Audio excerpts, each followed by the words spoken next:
يكون في لها اهتمامات في أمور الثقافية، في أمور مواضيع المجتمع واهتماماتهم اللي تخص المشاكل أو التوعية، سواء كان توعية دينية أو توعية أدبية.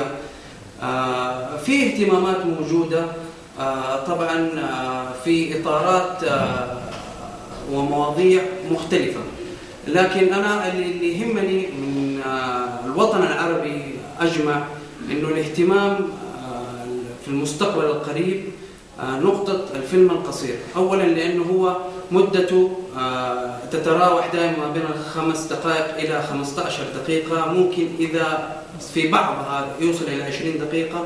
هيكون فيها وضع وصول الرسالة اللي بيوصلها الفيلم، سواء كان ثقافي أو سياسي أو تعليمي، وصوله بشكل سهل لأنه مدته قصيرة. وممكن الشخص المشاهد حتى لو كان الشخص المشاهد من النوع اللي يطفش بشكل سريع أو إنه ينزعج بشكل سريع من مشاهدة التلفاز، الرسالة تصل بشكل أسرع لأنها مدة قصيرة.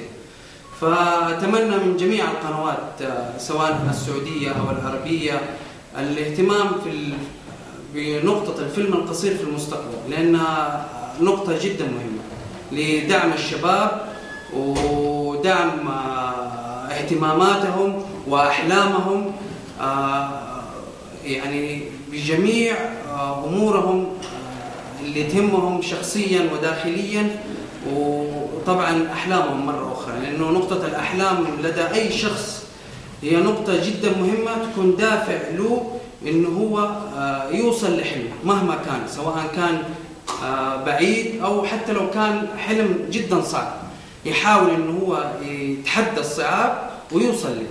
فأتمنى أنا مرة أخرى إنه جميع القنوات يهتموا في النقطة هذه. شكرا.